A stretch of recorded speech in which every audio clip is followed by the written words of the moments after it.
Dave Kammerer, how you doing, brother? I'm doing great, Carl. Thank you. Getting past your agent and actually getting to speak to you was quite an ordeal. So you got it going on, man. Right? Well, Yeah, Dick Van Dyke retired and that agent needed somebody the next up. So yeah. that's me. Where you live, man? So I reside in Eugene, Oregon most of the time, and I spend a little bit of time in Scottsdale, Paradise Valley, part of Arizona. Are you a snowbird? A lot of people use that term. It's funny. I wouldn't call myself a snowbird because sometimes I'm there in August, and that's a great time to be in Oregon. My wife Sherry loves the heat, so I've hung out in Arizona when it's 115 degrees, wishing I was in Oregon when it was 85 and sunny. So do you reside part of the year Yeah, or our part? residence is in Oregon, and I mostly travel to Arizona, spend a couple weeks there. I'm licensed there. I'm developing business there as well, and I've got some realtor partners there and some other business partners, and I just enjoy that part of the country. Arizona is a really neat state, so there's some neat things about it.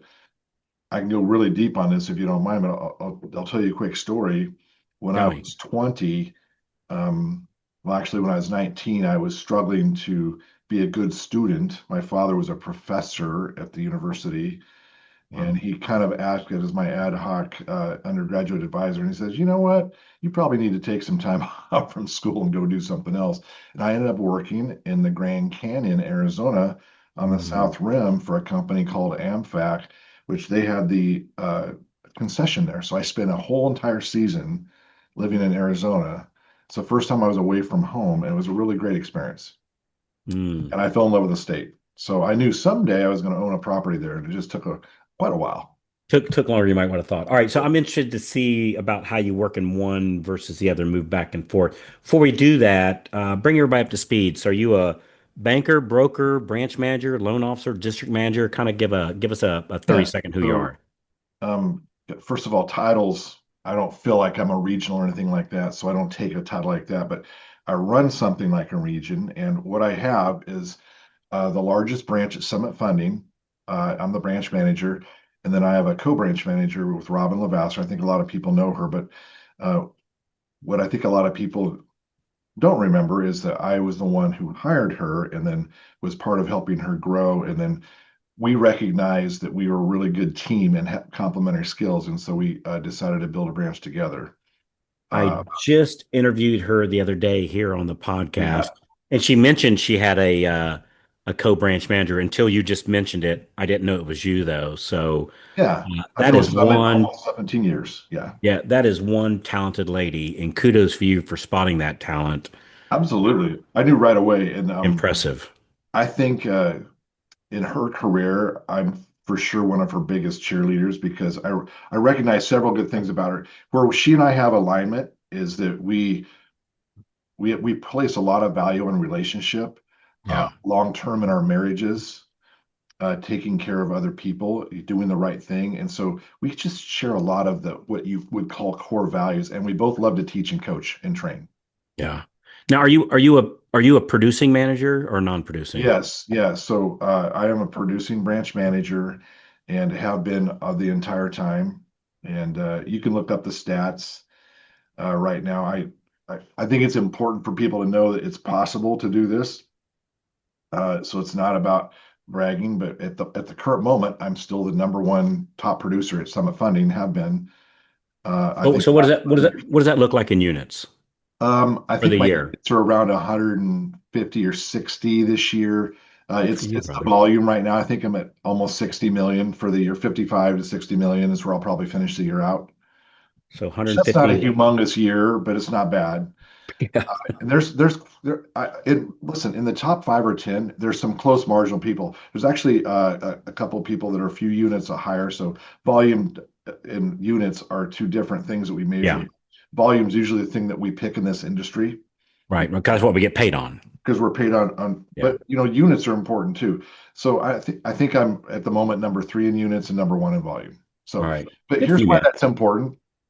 Because Carl, a long time ago, when I became a real producing branch manager, which when I say that, I had a title as a branch manager, and a lot of people do, but they aren't really branch managers because they're not acting like branch managers. They're just big producers, and they got given a title. so they can get given an override, but they don't really manage or lead people. There's a big difference. And so Mm, years ago, when I became and started my journey as a branch manager and a true leader, it's very difficult. But I remember I was in coaching, and this is really important. Coaching is the key to everything, in my opinion. mm, And it is an opinion, but it's also based on a lot of fact, 15 to 20 years of rock solid fact. So mm, beginning that journey, I recognize if I'm going to be a good leader and also going to be a great producer, I've got to figure out how to run a loan team on a shorter period of time.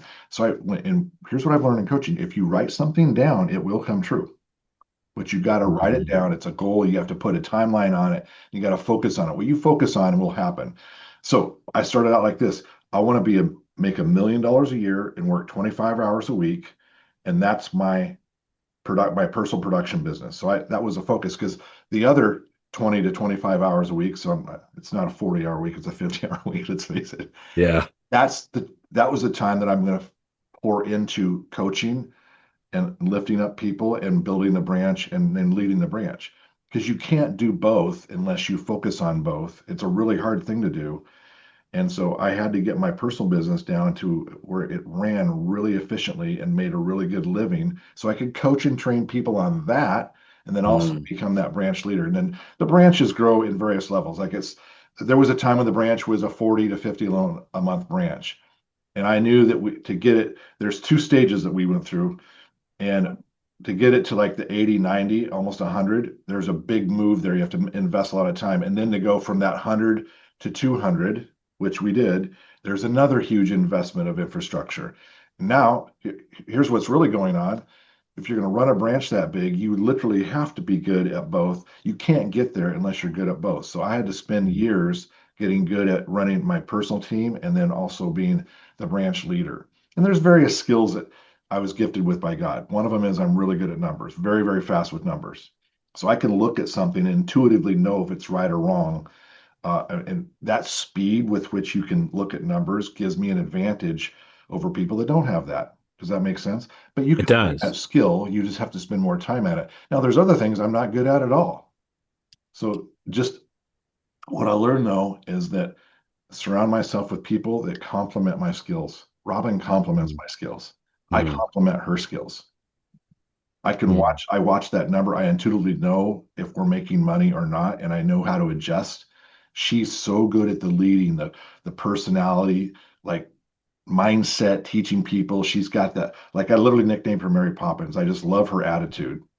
And it's between the two of us, it's kind of a magical thing. And then over time, Carl, we brought up all these other wonderful people in our branch that are also leaders in our branch now. So we're surrounded by all these great people that lead within our branch. And it's funny, I think one of my best skill sets is I don't get threatened by other people. I remember being asked, aren't you afraid Robin's going to take your branch from you or take over? I'm like, no, that thought never occurred to me. Why would I think that way? And I believe that a lot of human beings, they don't know the difference between true competition and fear. mm. I love being competitive. You know the five levels of motivation. The first one's like food, clothing, shelter, right? The Yeah. basics. Then there's stuff. Then there's competition. Then there's building wealth, and then there's legacy. Mm, So through all, until you have what you need, you're in survival mode. That's that first motivation.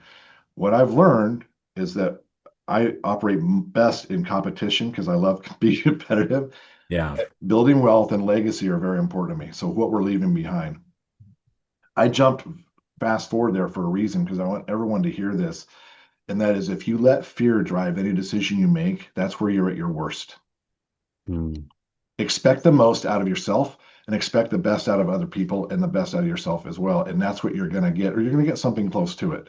So mm, I'm not afraid of somebody being better than me or being a bigger producer or being liked more or whatever, because my role is up to me and what I can control. I control four things: my thoughts, my words, my actions, and my emotions. I don't control anything else or anybody else. As long as I'm clear on that and then I can focus on what I can do, all the other stuff's going to fall in place. It's going to do what it's going to do.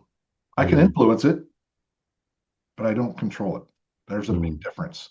So that's a having that knowledge, Carl, has given me a Mm. lot of empowerment to focus on what I can control. And so a lot of people say, how do you get all that done? You're a coach, you run a branch, and you do production. How do you do all that? It's because I just focus on what I can control and I don't let all the noise bug me. So I got a real question about that. So I'm a non-producing branch manager. So you're producing, I'm a non-producing. Boy, it takes time. I mean, there's some, it takes it takes a good amount of time, doing it right, as I'm sure obviously you are. It takes time. How do you balance your own production in the midst of that? Do you like in the morning is production time and the afternoon is branch manager time, or is it Monday and Wednesday is production time Yeah. like how do you do that? Carl, I wish I could tell you it's that simple. I do have set times in the week where it's specifically branch manager activities. There's no question about it. Okay. I do book and I have time blocked calendar, probably the most solid time. I'm looking at my calendar right now for the week. I think there might be 3 hours of white space. Everything else is booked. And as it should be, and it's booked with various items, but a lot of it, if I'm helping our team, that is our production team, that's loan officers, and there's various times where I have booked time to do that. To me, that's the same as building my personal business. So that's what Hmm. I call green time. That time gets my most focus. If I get a phone call from one of our top producers or any producer in our branch or one of our employees, because there's non-producing employees, but they're important too. To me, they're a VIP. So Hmm. they get the same attention I would give a top realtor. Does that make Hmm. sense? It So I, does. I don't delineate my VIPs or my VIPs. Now, I share different things with those groups because there are certain things that some people can be privy to that others cannot. And that's the only difference is the filter that I use and how I communicate. So I'm not reactionary. I have a lot of block time for people to find me. And an example is we have loan officer time. So we have blocked periods of time that our loan officers can get on and ask me questions. However, many of them call me outside of those times and they need help right now. I'll respond to them, but I do my best to train them to organize their time so they find me during that LO time because that's more organized and better for me. But honestly, if they need something, I'm going to respond to them. So I just find a way to be nimble. And here's a tactic I got for you. This is for everybody. Whatever's on my calendar, I'm looking at something right now. This one we won't do. Okay. But most things I have on there, I try to finish 5 minutes early. Hmm. Here's why, because before my next thing starts, I want to check my phone and then I quickly determine what's the most urgent or most highest priority item. And then I do that immediately. And here's Hmm. another skill that I've developed over time, and it's really important, is to be impactful very quickly. So don't beat around the bush. I can have a 3 to 5 minute conversation, be impactful, get what needs to be done, get the subject of that conversation, whoever that person is, satisfied or known. If I have a task that I delegate to them, I calendar that for follow up. If I have a task that say I'm going to do, I calendar that. And then I treat them the same way I would want to be treated. Whatever it is, when I'm done with that task, I follow up with them and tell them it's done. So on this a statement of being impactful, is that including like because as soon as you said that, my mind went to the referral partner and like how can I be impactful so rapidly? Well, Uh, I'll give an example. If I have a loan officer call me and they're worried about something, I'll quickly determine what that is. Right away, I can hear the relief in their voice. If they need to own something, I'll hold them accountable to it and get their commitment. If it's something I can do, say, hey, I got this. It's going to be okay. I'm going to follow up by this time. And I've completely released that pain from them so they can do what? Go back and sell and be effective somewhere else. I'm taking away something that bothers them, owning it because I know I can fix it. I'm telling them when it's going to be fixed. I usually meet or exceed that deadline, and then they don't have to worry about it. And because over time I've proven that, and I do the same thing with our referral partners, our external clients, the realtors, referral sources, for example. And that way we built trust. And then that gives them the ability to go back and do what I want them to do. And quite frankly, pursue their joy, their happiness. I Hmm. love that in the Constitution, the pursuit of happiness. That's what this is all about. Mm. I want them to go and pursue what they want to do, which the next loan, the next whatever they want to do. I want to take that away and relieve them of that burden, whatever. That's the impact, Mm. is quickly determine what it is to fix them or fix the moment and then let them move on and then somehow calendar it and find the time to take care of it. Out of your 150, 160 loans, uh, where did most of those come from? Like where do you get most of your business Yeah, from? I measured that exactly. So about 50% of it is database. So you can call that past clients or current client referrals, past client referrals or actual past clients. And then the majority of the rest, about 35, 40% is from realtor referral partners. Okay. And then the remainder is from other business partners. And that can be a makeup of all sorts of people. A lot of them are professionals, but business groups. Attorneys, accountants. Yeah, Hmm. exactly. But people I haven't done a loan for, but know me well Yeah. and trust me. And a lot of them are accountants. There's some attorneys in there. Quite frankly, I'm licensed in a lot of states. A few loans come from other. I did that on purpose. And so we do a thing where a loan officer can find somebody in say Missouri. They're not licensed there, but I am. I can do that loan for them. My team will take care of it, and they get a referral fee. And so sometimes I get a few loans from that as well. You say 50% of your business is past database. Mhm. How do you like what do you do to your past database? Are you emailing, you calling, you snail mailing, Well, you I think I Facebook could do a ads? lot more, but right now, so we use Salesforce and we have the Surefire backup system. So Yeah. they get dripped on. We do what I call the follow-up calls, so 30, 60, 90-day calls. I consider anybody in the pre-approval arena, whether we've done a loan for them before or not, they're in our database, so they get Yeah. called regularly. That's a weekly call. And then I'm very weak at this, and so I do it occasionally, and I'm not going to pretend I do it better, but I will do certain clients and I'll check in with them. And those are like annual review calls. Yeah. Okay. So a lot of it is just outward contact. And then at least 3 times a year, we have events. An example is one of them we just did. We do a pie event every year for Thanksgiving. We give away a pie. They come here and the whole database gets invited to that, including our realtor partners. And they come to your office? Yeah, they come and Okay. pick it up. Then we have like a little event here, and eggnog and hot chocolate and some tchotchkes and things like that. They can pick up a pie, and we get to say hi and give them a hug or whatever. And then we do a movie event, usually in the springtime on a rainy spring day. Invite everybody.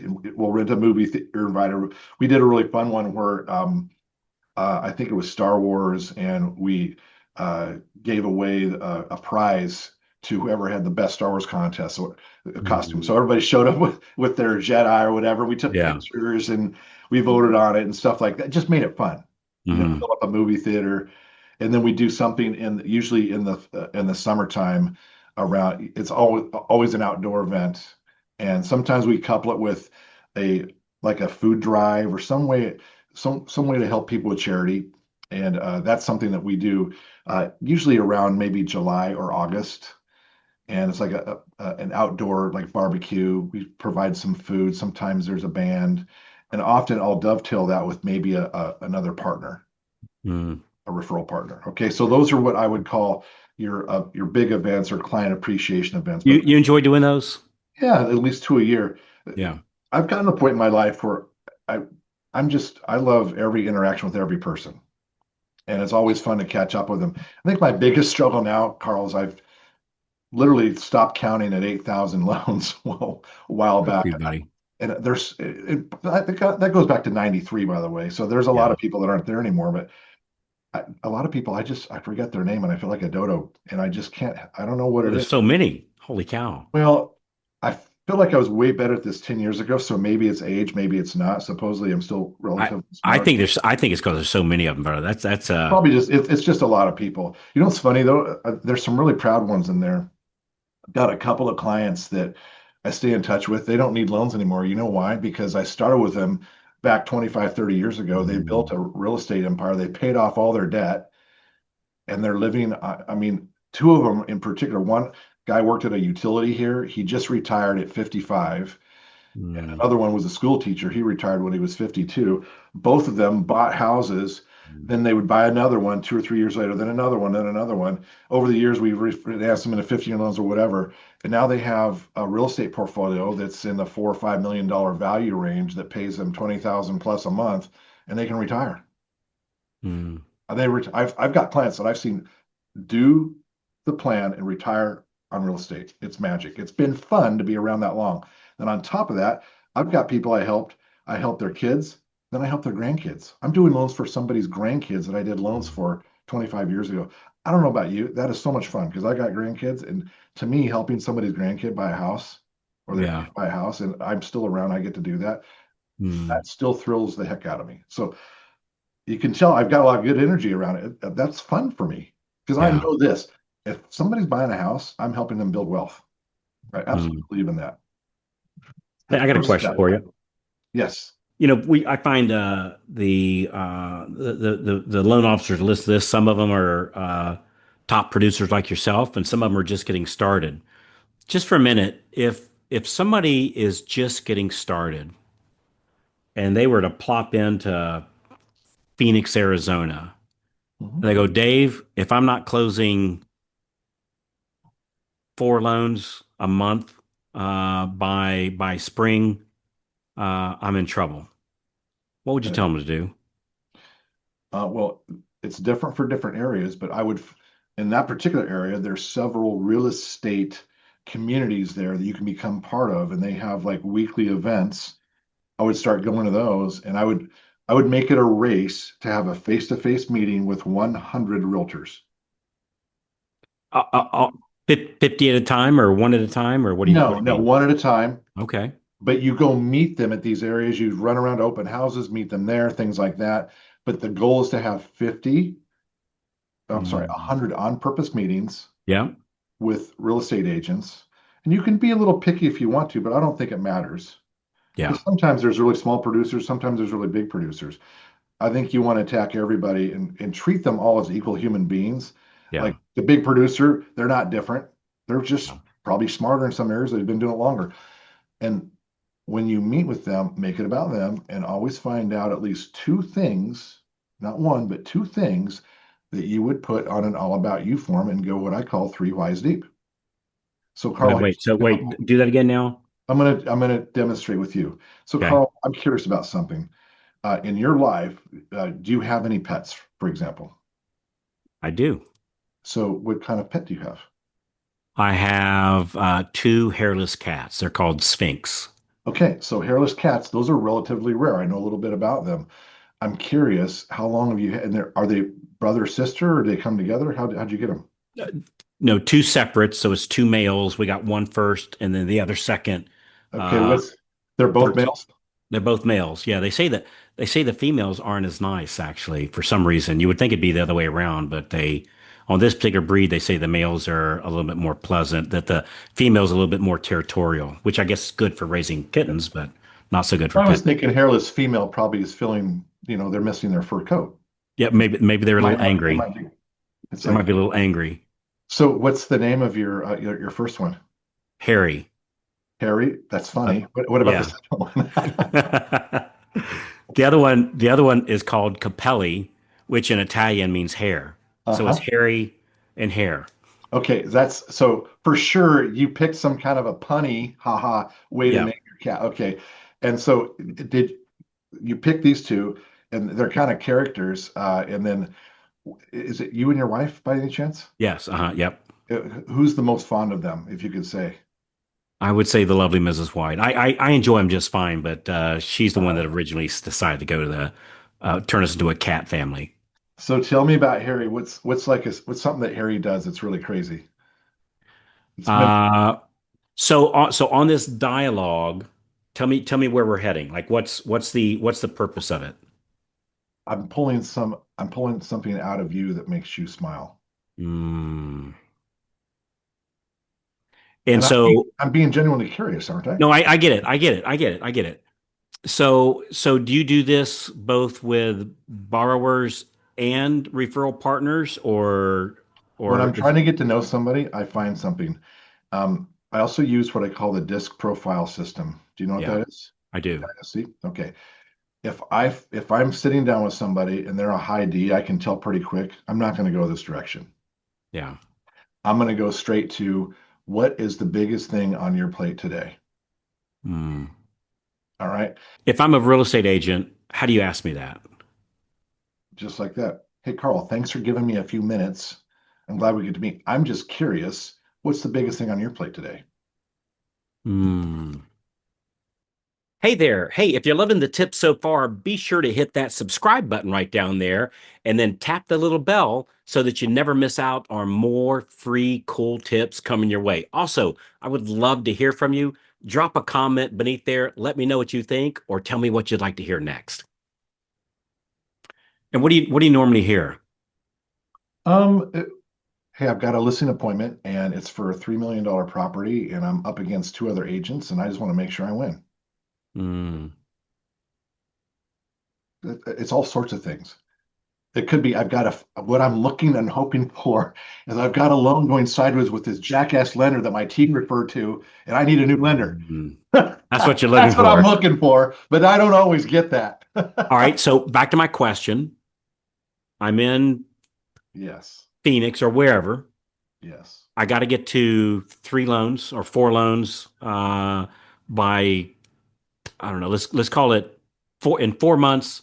I got to have closed some loans, but I got four closing this month, my fourth month.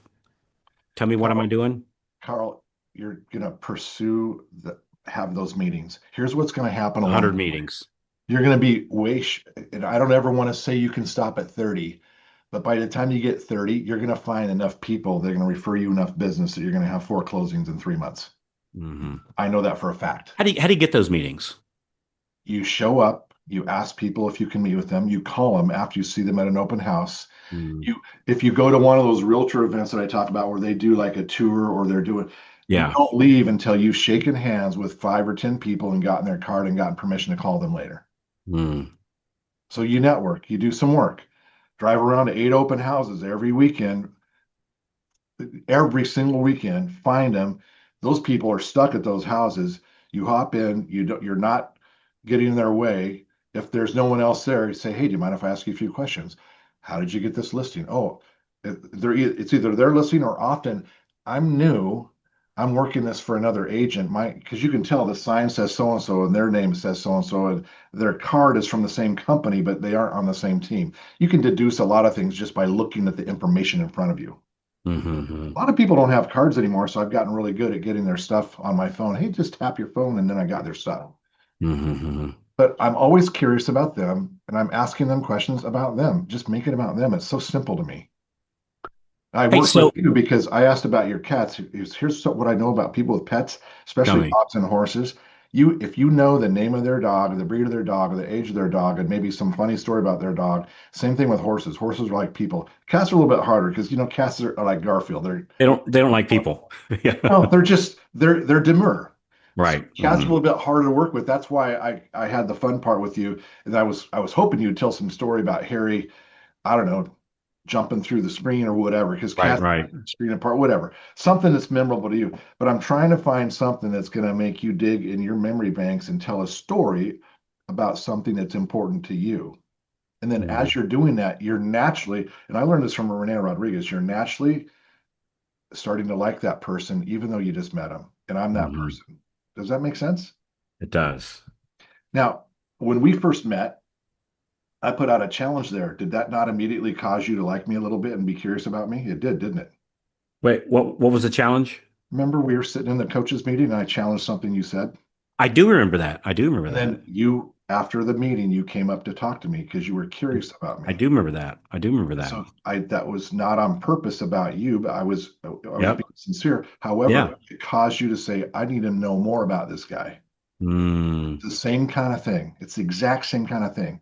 And then Mm. after our interaction, I believe you liked me a little bit better than I Oh, liked you, well, no, I liked you fine before.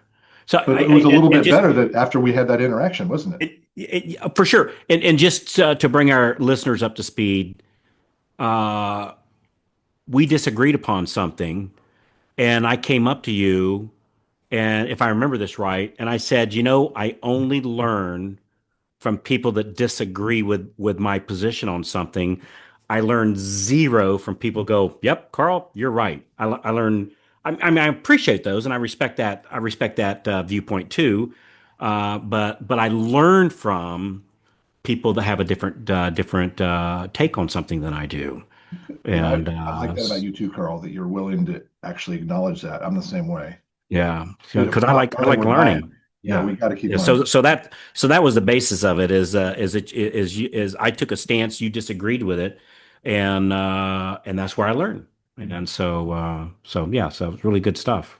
Well, Carl, if you're picking up on the basis of what I do, uh, I focus on other people as much as possible, and Mhm. it's about efficiency. I mean, most of what we talked about is just interacting and communicating and keeping the focus on others. I talk about this all the time. I don't know why more people don't do it. It is the most efficient way to run a business because you get the most people like you with the least amount of time. So closing 150-ish units for the so what is that, like 12, 13 average, 12, 13, 14 a month. Some months 20, some months 7, but I get it, Yeah. in that ballpark. Um, what do you spend most of your day doing? Looking on the internet at cars. No, I'm just kidding. I see. So just FYI, we about 95% of the people who listen to this as a podcast. About 5 or 10 will watch it on YouTube. Okay. But behind you, I see a list of cars. That's a Mustang thing. So it takes us from the beginning to 2015, which if you do the math, it's 64 and a half, 65 to 2015. This is the 50th anniversary. So I like Mustangs and Shelbys and Ford products. There's other stuff. So Good I'm a for you, man. classic car guy and I like, muscle cars. Yeah, I get it. So I'm a '68 I, Chevelle guy. I know, I love Chevelles. And Yeah. so I have a passion for that. I do Yeah. not spend that much time there, I but know. I know you're just I teasing. do that So if outside I of so if I was to walk into your office, or if I was to go look at your calendar, what would I see on there more than anything else? Well, I'll go over today's. I have the loan officer check-in calls, loan officer sales meeting, then my team camera meeting. Then I had my mandatory email check-in time. Then I have this talk with you. Yeah. Then there's something called Power Hour Monday Realtor calls. Those start after this, and that goes for an hour and a half. Then I have Okay. loan officer time with Dave, so that's blocked out. Then I have my lunch. I have an appointment at lunch today where I'm going to go meet with a business person and a realtor partner. Then I have a 1 o'clock. I have that's after lunch. I have a phone meeting with a client. This is a loan client, so for my team. And then after that, I'm doing a meeting with some with a CPA and financial planner group for an hour. That's a video call, so I'm going to do a presentation with them. And then I've got another phone meeting in the afternoon with another client. And so that's two half hours for client meetings today. And that's where I'm going to go over whatever they want to do. In one case, I think it's a disclosure. So I do disclosure appointments. I love doing those. Yep. And then we have a branch monthly huddle that we do for one of our satellite branches. I mentioned that my title is branch manager. Well, we have 8 locations outside of our main office that we oversee, and this is one of them. So we have a special huddle that we get with everybody, and we just go through a thing. So that's branch manager stuff. And then I have an hour and a half open at the end of my day. This particular day, I'll probably make some follow-up calls on leads, and not probably, I will for sure probably make a dozen calls during that time. And then I'm supposed to go get a Christmas tree today with my wife. Brother, I don't smoke, and I need a cigarette after that. So That's today. yeah, that's today. Tomorrow's busier, by the way. Tuesdays are Tuesday. my busiest days because I have usually 2 office meetings I go to for realtors. Yeah. There's a leads group, and then I have a gal that works on my team. She's starting to go to that leads group as well, so she covers for me. Then I'm doing all the Tuesday updates. So I do Tuesday updates for Yep. that's really important for the current clients. We have Yep. a manager meeting. God, it's a busy day. We have the You know what I didn't hear in there? I didn't hear solving the problems in my loans. um I get to do that now and then, but what I do, I don't need to be part of that very often, although I do get pulled into it. And I'm very fortunate. Robin and I built this by design. We have a Mm, superior ops team in this branch. and they handle about 95% of the problems, so we don't have to touch them. Good for you, man. And they do that for our LOs too. And I will tell you, I make sure of this. If one of my loan officers has a problem and my personal production has a problem, I always put them first. Hmm. I believe I that. never want them to think that branch manager, and that even goes for referral partners. Like there's a lot of realtors that, quite frankly, have gone to other LOs in this branch that maybe I could have kept or pursued. I'm like, nope, Hmm. I'm building their business right now. That's where I'm at. Mm. And I'm not saying that to be altruistic. That's smart branch management. And I Mm. will tell you, I learned a long time ago that 1 + 1 = 3. Hmm. Hey, so gosh, I mean, this could go in so many different directions. I know we're up It a little bit can, on can it? time. It's just you got a lot of good stuff going. Because the other I was wanting to get into living in two places, but I don't think we're gonna have time for that. But I do want to ask one thing here before we kind of start wrapping it up. 'Cause I want to be respectful for your time. So the co-branch manager thing. Mhm. How long have you and Robin been co-branch managers with I each would other? say we're probably on year number 6 now. And Okay. it started out with her I hired her. She was very hit and miss, got her Yeah. into coaching, grew into a great producer. She wanted to beat everybody in the company. She became number one in the company. So I held that spot for a while. And quite frankly, Carl, did my time. I'm fine. Oh, brother, there's no greater honor, and I hope I'm saying this right, but there's no greater honor for a student to outdo the teacher. Absolutely. There's no greater honor. So that's awesome. Well, So sorry. So are then y'all? I made Are her y'all? sales manager, and then quite frankly, we decided to join forces. And that's when I'm like, was I giving up half my branch, or was I gaining something? And a lot of No, people, I get so I, so I had so coaches going both directions with me on that, Carl, and that's where that 1 + 1 = 3 came in. yeah. So on that, I'm a little intrigued on this part. So on that. Do you do one set of activities with a branch and she does another, or do you do it with some loan officer, she does the other, or do you do it some days and she No, does it other days? Like, she and I are in. I think a lot of people can say they're more connected to Robin than me because that's what she does. yeah, If you ask all of our top LOs, I think they would definitely all name me as somebody that's really important in their lives. And so we connect there. If it's amount numbers or helping them build their wealth, I am clearly the one they talk about.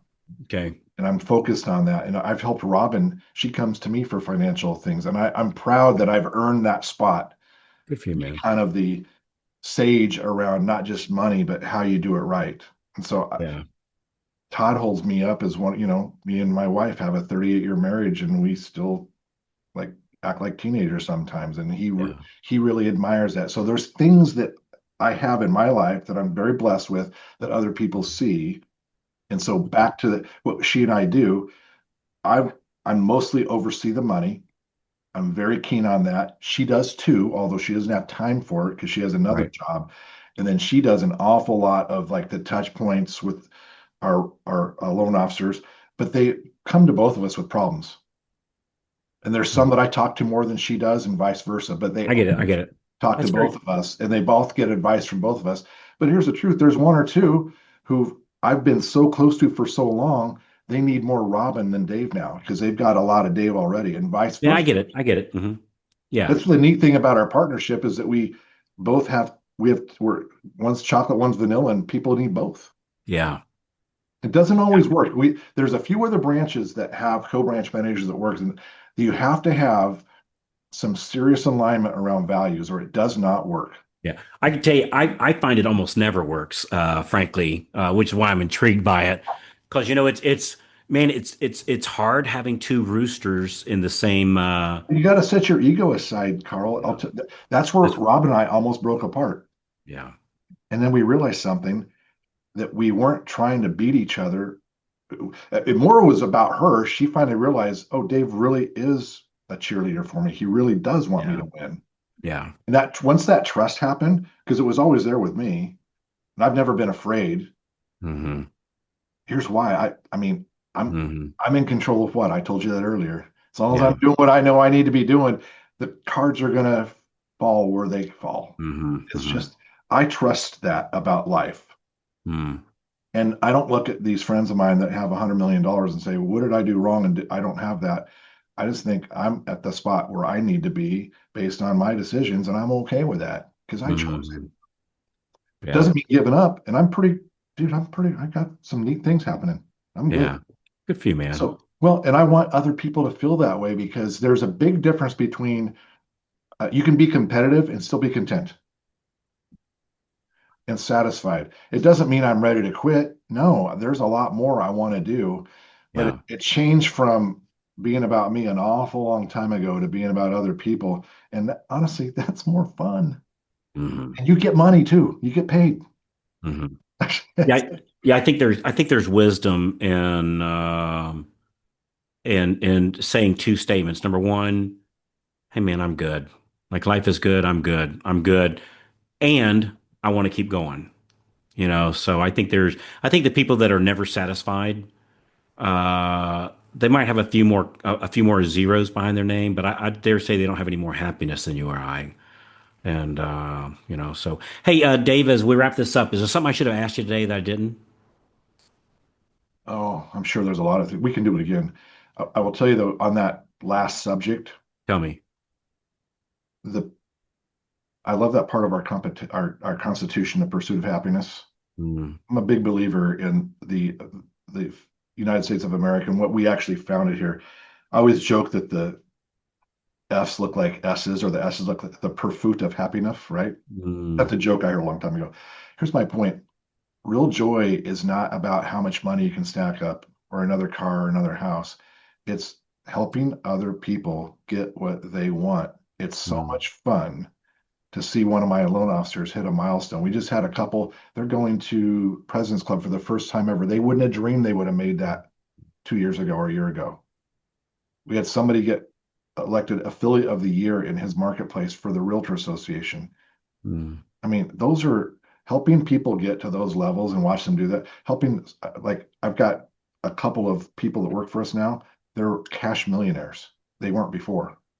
That's a big deal. That takes this like whole thing away that you worry about in life is have enough money. And then they can move to where Robin and I are now, where we don't worry about money. We watch it. We're not frivolous. We're not stupid, but we worry about how can we help these people get what they want. That's what brings me joy. I come to work for that. mm. And I'll tell you Hey, I what's a just lot of fun. If somebody can find that, that you're right. The people, the zeros, they haven't figured it out. Help other people get what they want and don't be afraid to let them beat you. It's okay. Mm. Hey, just FYI, you might be leaving some money on the table. So I've got a rule Yeah. that you might want to adopt. I'm going to recommend it. Is my rule is on the people on the loan officer I work with, their first year that they W-2 over $1 million, I get everything to the right of the decimal point. So in other words, like let's say they made a Oh, the million. 35 cents? That's right. So, dude, I'd show them on camera, but they're over here. I've got a stack of these checks, and they're like 35 cents, 76. I So if they love make it.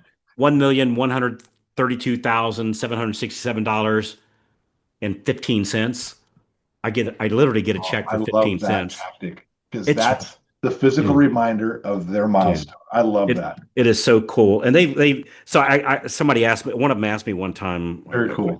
hey Carl, do you actually cash those? Yes, I do. Still take a copy of it though. I'm going to keep a Yeah, I note. do. I got a copy. Or these days, all you have to do is take a picture of it, and upload it into my bank, and they automatically cash them. But anyway, that'd be a thing. I'm sure I you'd have like your that. share of those. That's been a fun thing, and I look I look at them sometimes. It's just like I don't know. It's just kind of cool to look at it because each one's a little story, and it's Brings you it's really back. cool. Yeah. Carl, tell me about Harry the cat. What's something funny he does? Gosh, they Didn't think of anything, huh? no, the cats really don't do anything. The Sphinx cats, they're kind of neat. They don't act like a cat, but they don't act like a dog. They act like something in between. So they enjoy people like a dog does. They'll come to you 90% of the time, maybe 95% of the time. They'll come when we call them, almost always, but every now and then they won't.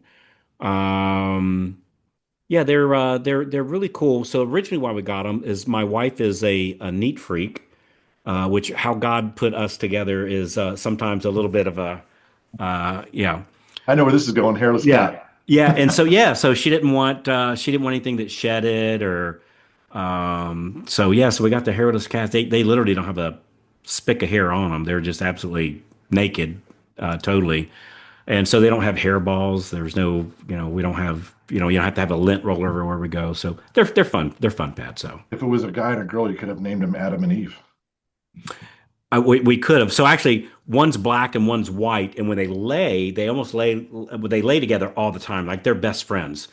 And when they lay together, they almost spoon like a yin and a yang. And it's funny How because funny. you got one black one and you got one white one, and they spoon in opposite directions. And yeah, they're fun pets. They're great for traveling. What I like about them is we can go on like a little 3, 4, 5 day trip without them, and my housekeeper just comes by once a day and feeds them Yeah, and dogs need a lot of attention. dogs. Yeah, I used to hate it. Would be out and around, and we go, "Hey, you guys want to go?" No, we got to go home and take care of the dog. And it's like, all right. When my kids grew up and moved out of the house, I went, all right. I don't, and I love my kids, and I'm very blessed for all three of them. But I thought I don't need a leash at this point in my life. That we enjoy taking trips. So cool. Hey, what part of Arizona? By the way, I found it. It was about your wife. What's that? The my line of questioning around the cats was about your wife. That's where I Mm, got the smile from you. Look at you again right now. mm. See, that's what I'm talking about. How long you been? You've been married 38 years? Yes. Yeah, I think we're right. I think, we might be hitting, is it possible? Yeah, I think we're hitting 40. I think we were 39 July and coming. So I got married on July the 4th, That's a Independence Day. Isn't that weird? it is and it isn't. I Yeah. mean, you're not going to forget it. So two reasons There's I always picked, fireworks. yeah, yeah. Two reasons I picked July 4th. Number one, I'd never forget it. And number two, it was my grandfather's birthday. Awesome. And I wanted to honor him. So that's why I picked July 4th. But anyway. Uh, Well, brother, Thank you we're for gonna, today. I oh, hope it was good for you. thanks for taking your time out. Yeah, I saw you reading off your schedule. I broke out in a cold bead of sweat. I feel so inept looking at my schedule today. That was We got 4 minutes. We're good. that was a good lesson in itself. Yeah, Well, listen, I learned a long time. By the way, Todd Screamer's birthday is 4th of July. did not know that. He was one of my first coaches, and he taught me this whole schedule thing. And Mm, before that, I was working, I don't know, sometimes 70 hours a week and yeah, accomplishing half of what I do now. And I literally work a solid 45 hours. And yeah, that's a nice number for me. yeah. I need to mention one more thing I think is really critical. Tell me. Um, in the Bible, it says, work 6 days and take a day of rest every week. That's a rhythm. I Hmm. I don't do the whole day, but I make sure every single week I do 4 hours of me time. Mm, And it always recharges my batteries. And then it makes me, that's enough of, I get to do exactly what I want that I can go and be and serve other people because mm, servant leadership is the most rewarding part of this business. mm, And I love it. Just so you know, I want to finish with that. And I want everyone, I hope they hear this loud and clear. It's okay to give and give and give and give more and don't expect anything in return. You'll be surprised how much you mm, get anyway, mm, how good it is. That's my mm. message. So I'm a bit more of an introvert than you are. I need a little bit more time. I'll help you with that. I Um, coach people on this. yeah, no, I'm good on the time. I work every other week, so I'm on a week off a week, on a week off a week, and I love it like that. It That sounds matches very me. healthy. What's that? That sounds very healthy. I love it. Yeah, I love it. I used to do that, and then COVID hit, and I went, well, hell, I got a week off, and I can't go anywhere. And so then I went to a 4 day work week. I took Friday, Saturday, Sundays off, and then about 2, 3, 4 months ago or something like that, I went, why don't I go back to that? And so anyways, that's what I Listen, did. that's a great rhythm too. Whatever works for you. I That's the was message. I was thinking of our audience, and I think where I could coach you is maybe out of being less introvert. Hmm. That's where I could No, help. I like. I like my little introvertedness. I do. So I'm what's called an extroverted introvert. So I love people. I love being around people. But then I need some quiet time. And Nothing wrong with then that. and then after a little bit of quiet time, I'm looking to love on people, So Dave, I appreciate your time, brother. My pleasure. Is there anything extra I can do for you today, Carl? You already did it. You helped me inspire, and that you can pull off so much in a short period of time. Live in two different places and stayed married 38 years. Yeah, you're an awesome guy, man. Thanks for being on the show. My pleasure. We'll talk to you again soon. Take care, Carl.